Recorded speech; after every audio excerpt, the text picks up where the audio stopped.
Let's play pinball.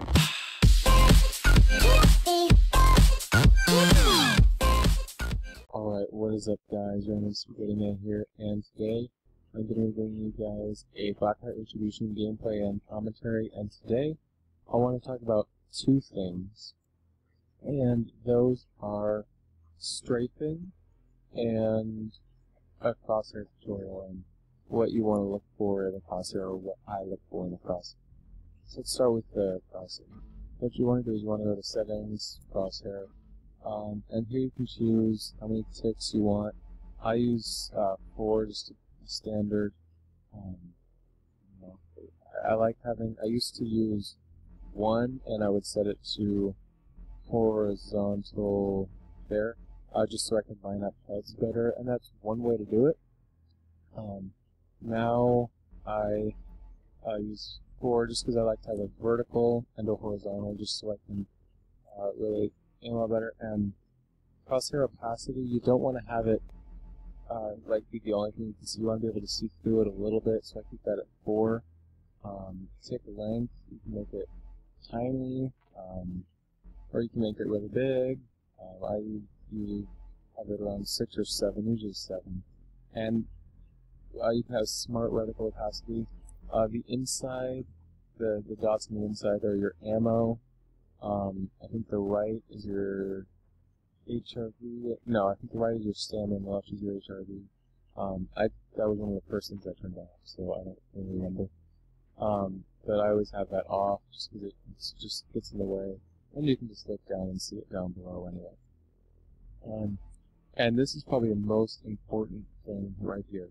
If you will, actually with that, but I always have it enabled. What this does is it either connects or disconnects your crosshair from the weapon spread. So if you have it enabled, your crosshair will look like this, where it's just all one thing, and it just points where your bullets are gonna go. That's really easy to aim. Or if you have it disabled,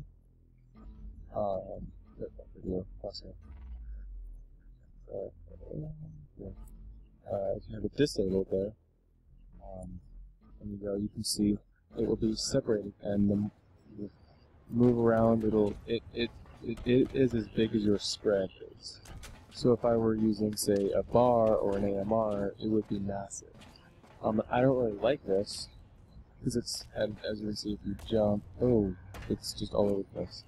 It's much harder to aim and see where your bullets are going to go. So I prefer to have it disabled. But that's just me. Maybe you like it this way, but I think it's much easier to aim with start crosshair disabled or enabled. So that's my crosshair bit there. And the colors don't really matter.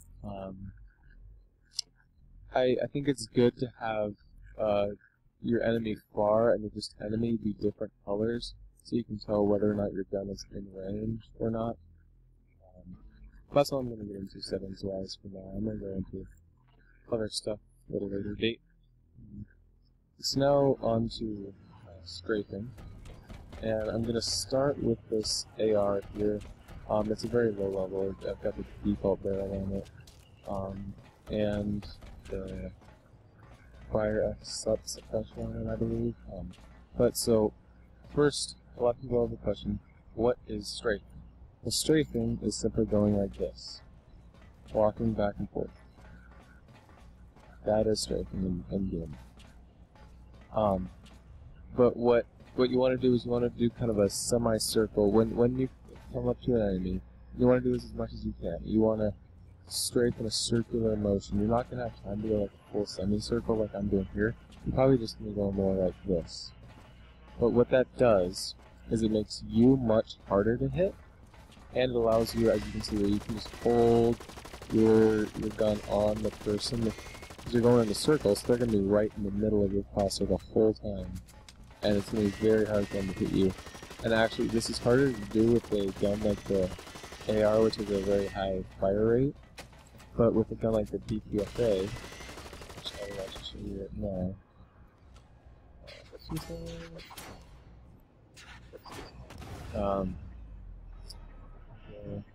Let's make sure I've got.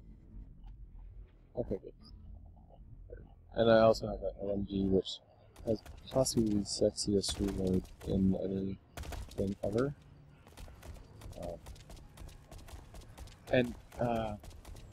Yep, but so you saw how tight the spread was there. With the BPFA, it's even more so. This is the max damage BPFA, so it will be not as accurate as you can get some BPFAs, but we'll go with it. So what you want to do is you want to say I'll be aiming right here in the cross section right there between the two whatever those are, bands. So I'll be aiming there, and we'll see. Sorry, it doesn't look like shots register. We'll go in the middle of this. It's right about there. I'll be in there. And we'll, with the BPFA, as you can see, just circle and shoot.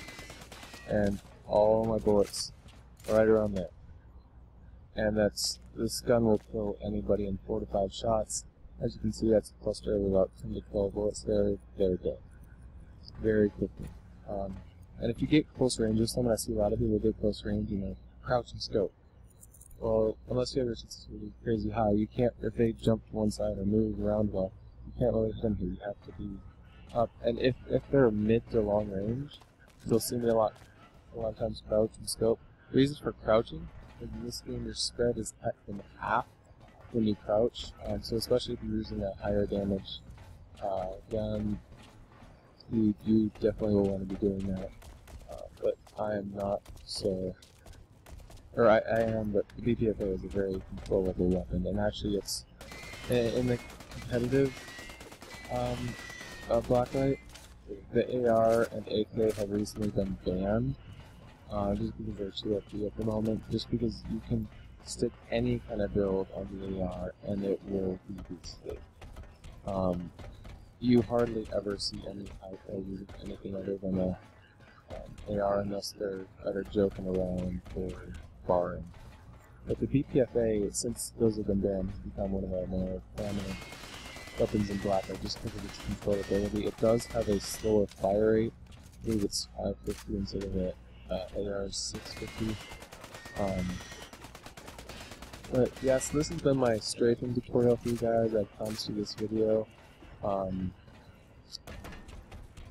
So tell me what you thought of it. This would probably be part 1 in a 2 or 3 part 2. I'm going to be doing